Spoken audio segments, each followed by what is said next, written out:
come right in. Oh, George, we've got company, and they're all in uniform.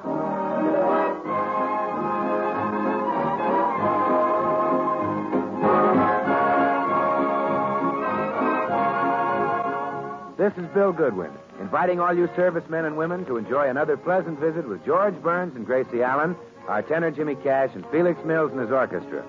And now, meet the people who live in the Burns house, George and Gracie.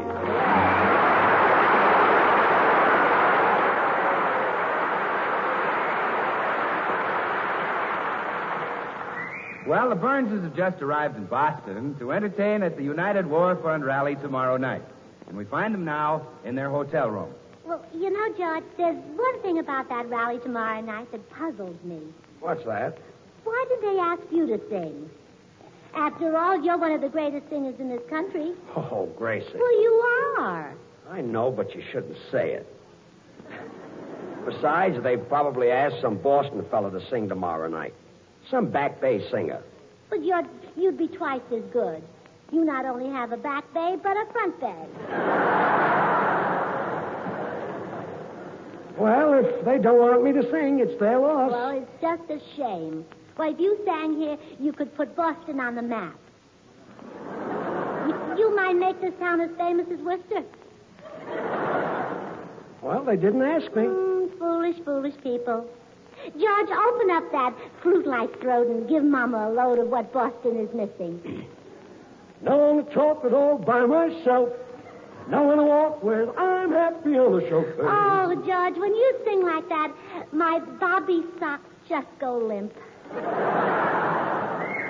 Ain't misbehaving, saving all my love for. Oh, baby, love for you. Really saving love for you. Oh, Boston, Boston, you're committing musical suicide.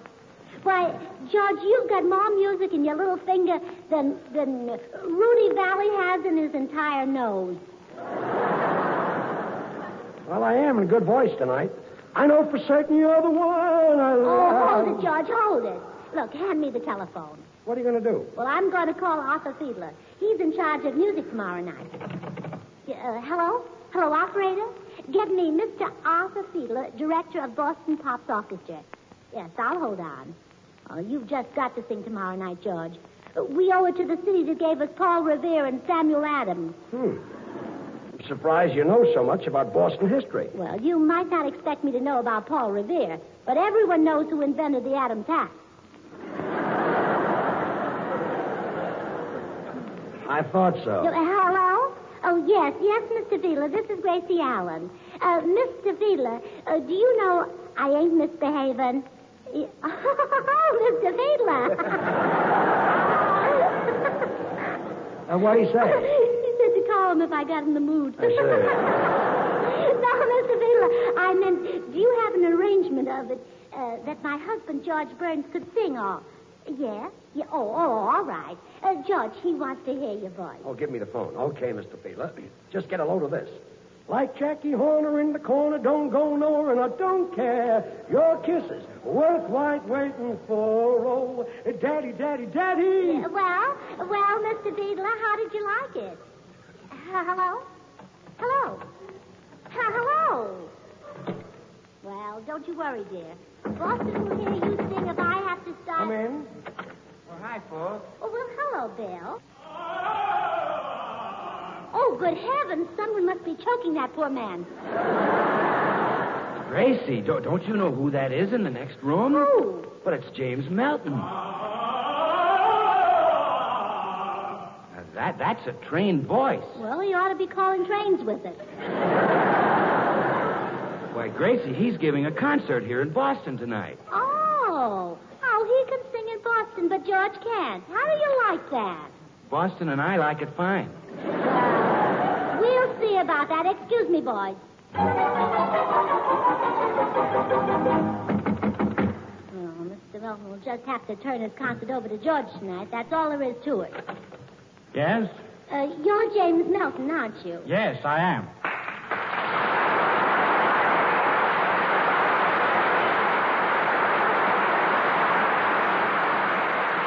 Well, Mr. Melton, I'm Gracie Allen, and I have something very serious to say to you. Yes, I knew you were Gracie Allen. I'd know that beautiful face anywhere. Well, you've just simply got to... You would? Sure. And every time I see you, you look younger. Oh, Mr. Melton. Younger and more charming. Oh, James. And more chic. Oh, Jimmy. But enough of this.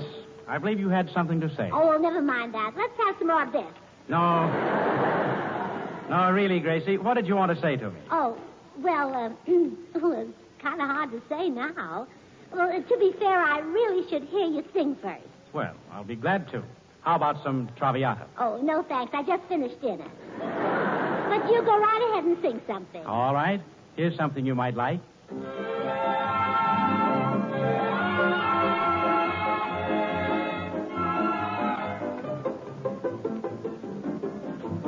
When I see you smile at me, I hear a haunting melody, and I surrender to the tender thrill it brings. A holiday for spring, sweet music all around me. Softly as the song begins, I hear a host of violins, and it can only be my lonely heart that sings. A holiday for spring, because your love has found me.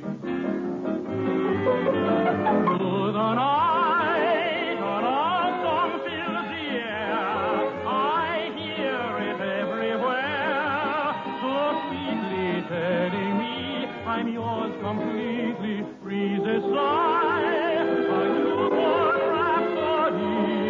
When you are close to me, there's music, never heard such lovely music. When I see you smile at me, I hear a haunting melody, and I surrender to the tender thrill it brings. A holiday for spring, sweet music all around me.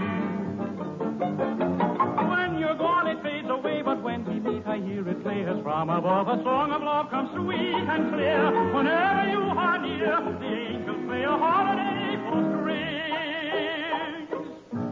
Through the night, a love song fills the air.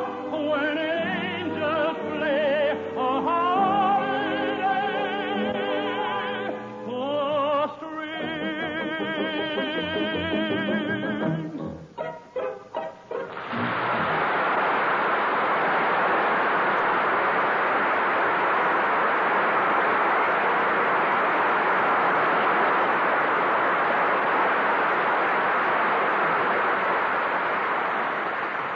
Mr. Melton, I came in here to ask you to let my husband, George, sing at your concert tonight, but now that I've heard your voice, I can't ask it. It's too ridiculous.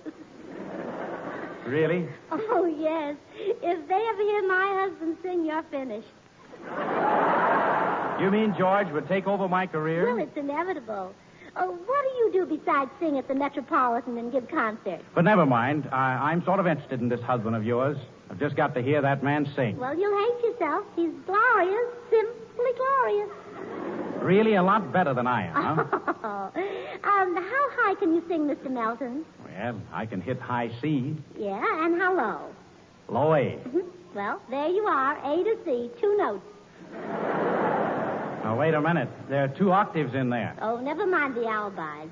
Now, George can hit an I below low Q. An I below low Q? Yes.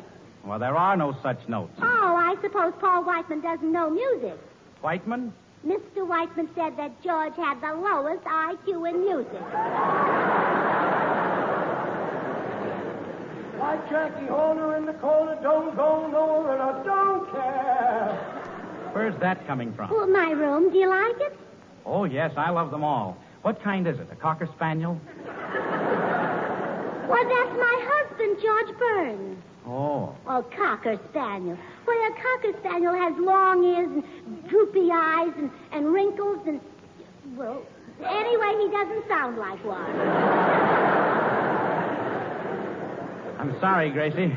I guess the wall kind of muffled it. Well, I'll go get him and bring him in here. Excuse me a moment, Mr. Melton. Well, Gracie, did you ask Melton about me singing at his concert? Oh, George, I just didn't have the heart.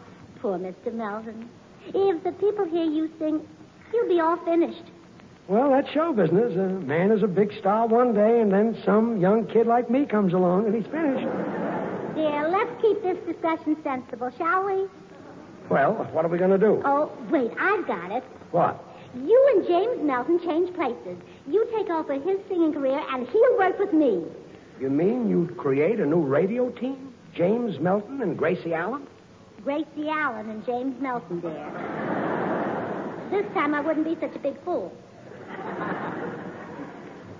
Well, I would like to have my own singing program like Melton's and give concerts and stuff. I guess it wouldn't hurt to try it for a week or so. Oh, good. Let's go see what Mr. Melton thinks of the idea.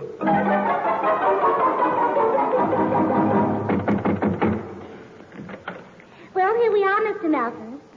This is my charming and talented husband, George Burns. How do you do, Mr. Melton? This is a great pleasure, Mr. Burns. Your wife tells me that you're just about the finest singer in the world. Oh, Gracie likes to exaggerate. There are dozens of singers better than I am. Name one. Well, I can't think of anybody offhand. Well, how about... Never mind. I'll think of my own. Well, anyway, Mr. Melton, we have a proposition for you. You and George will change places. He'll sing on your program, and you'll work with me. Well, Gracie, I'm very flattered.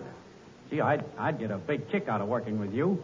But how can you break up the team of Burns and Allen? Why, they go together like ham and eggs.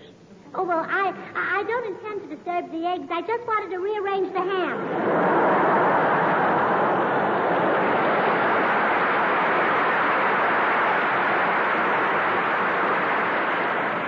How about it, Jimmy? Well, I don't know. I'd like to ask a few questions. Okay, I'll be glad to answer Oh, them. let me answer them, George. Fire away, Mr. Melton. Well, first of all, what happens to the money you two make? How is it divided? Take it, George. Well, you'd come out pretty well on that deal, Jimmy. Any other questions? Yes, just one. Exactly what does George do? Take it, George. Never mind that. How about it, Jimmy? Are you interested? Yes, I am in a way. But before I turn my singing career over to you, well, I'd like to hear your voice. Oh, that's right. You haven't heard George sing. Oh, he's magnificent. His voice melts people down like a red-hot smelter. Oh, Gracie. Why, when he sang at the canteen the other night, he smelted the entire place. Well, I can't wait to hear him. Well, unleash those twin nightingales in your throat, dear, and start melting. I don't stay out late, don't care to go. I'm home about 8, just me and my radio. Hey, wait a minute. Oh. Wait a minute. I've heard enough. Oh, you're convinced, huh? Well, let's just say that I've heard enough. Mr. Burns, I don't claim to be an authority, but your technique is wrong. You're not using your diaphragm. I'm not? No. No, you should practice breathing. Well, now, that's the silliest thing I ever heard. He's been breathing all his life. Why should he practice? No, but he's not singing properly. He's just using his throat. Well, what do you sing with, your elbow? Well, I sing with my diaphragm and my stomach. And then the notes come out nice and round. Well, how can they miss from that stomach? Gracie. Well, I can't help it, George. You know, I don't like these displays of professional jealousy. Well, he's trying to help me. He may not have my natural talent, but he has studied. Jimmy, how about a little demonstration? All right, George. I'll be glad to give it to you.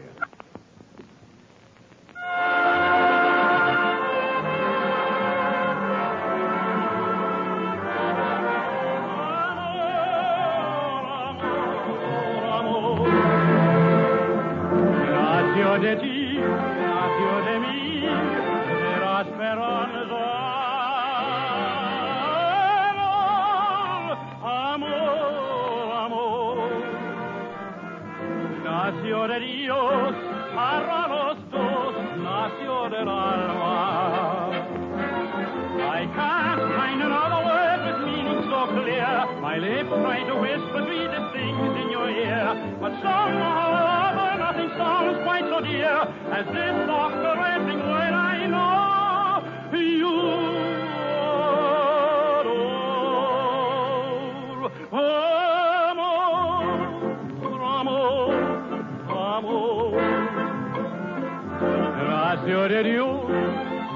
sobrevivir de la esperanza.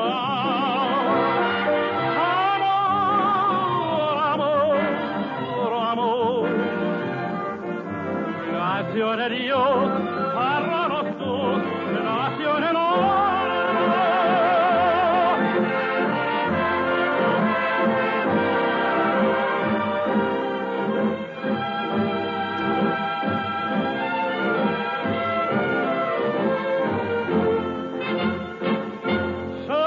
sentir que tus besos anidaron en mí, igual que palomas mensajeros de luz.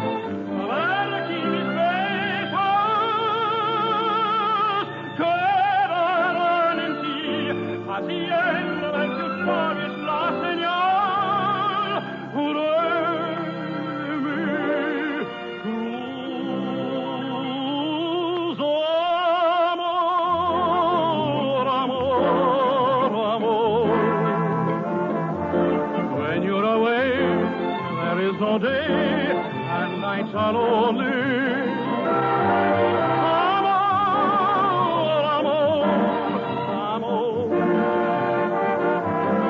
Life divine, may you be mine and love me only.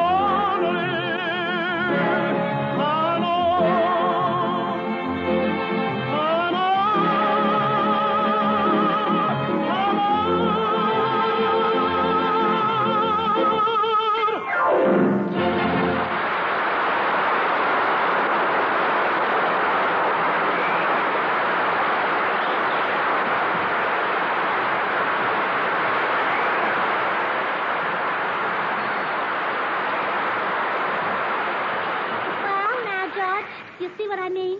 You can sing better than that with one tonsil tied behind you. Well, that's not a bad little voice Jimmy has got. In fact, I was about to invite him to share the concert with me tonight. Well, that's very big of you, dear. Mr. Melton, isn't George big? Well, he's one of the biggest ones I've ever seen.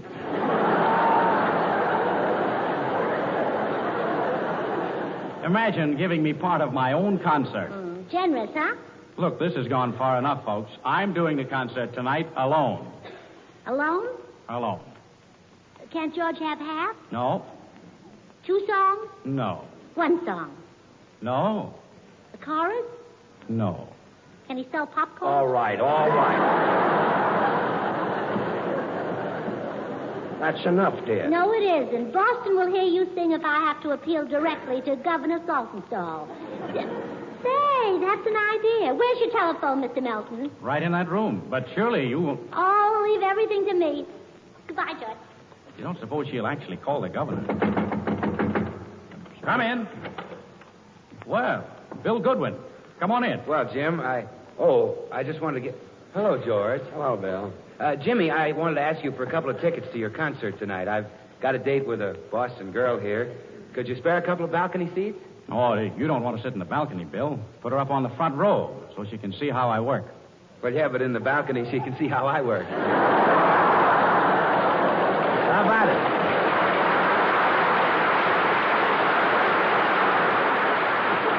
Well, Bill, I'll give you the tickets if you get George Burns out of my hair. He insists on appearing at my concert here tonight. Well, what's the matter with that? Thanks, Bill. Listen, Jim, you'd like to create a sensation tonight, wouldn't you? Sure. You'd like to hold that audience spellbound, wouldn't you? Why, of course. Well, then let George get up there. Bill, you're not going to talk at my concert, and George isn't going to sing. Now, come on, and I'll get you those tickets. Well, okay. So long, George. I did what I could for you, pal. Yeah, thanks, pal. I'll be back in about 10 minutes, George. I wonder if Gracie really telephoned Governor Saltonstall. I'd better see. Oh, Governor Saltonstall. Ah, you're just saying that. Oh, Governor. Oh, I'm not. I'm not the prettiest girl in the world. No. Oh, Governor Saltonstall, please. Gracie, you're not talking to the governor. You're holding the hook down. I know, dear. I was just rehearsing what I'd say when I did talk. Well, just forget the whole thing. I'm not going to sing tonight or any other time. I'm through. I may as well give up. Give up? Gracie, I'll never sing again as long as I live. But that's so unfair to the public. A George Burns who doesn't sing is like a pin-up picture of Betty Grable that shows only her forehead. I'm going into our room and lie down. Oh, poor George. Oh, Mr. Melton's just got to let him sing tonight, or he'll do something desperate.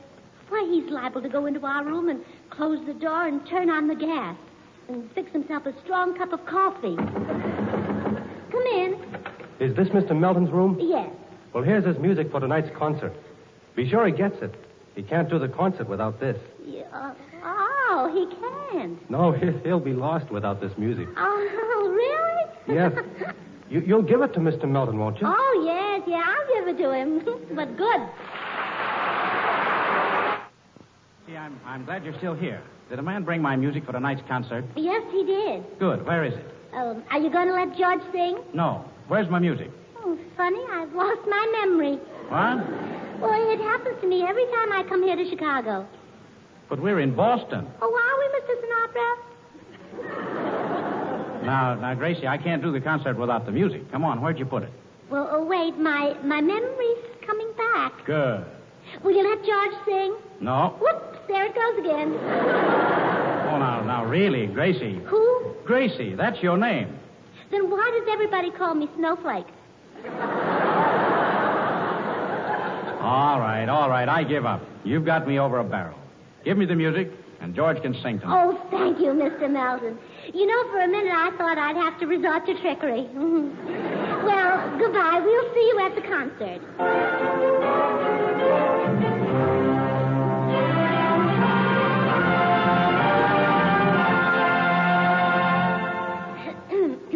Ladies and gentlemen of Boston, you've been listening to Mr. Melton sing for 2 hours. And now we come to the musical portion of his concert. A song by the California Thrush, Crosby's Curse, Sugar Throat Burns.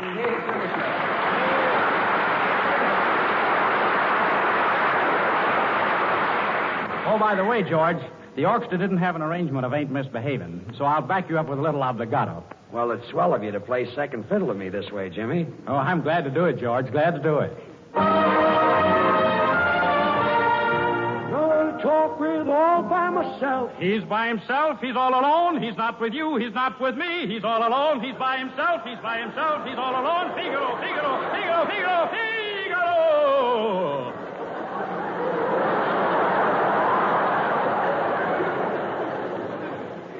That's an obligato? Excuse me, George. I sort of got carried away.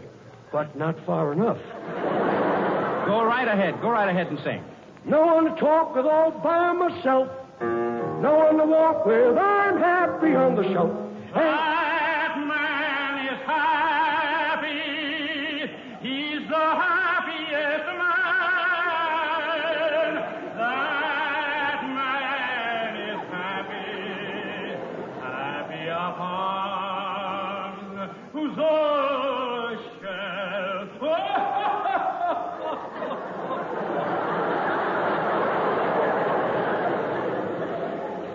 Come on, Gracie, let's go home.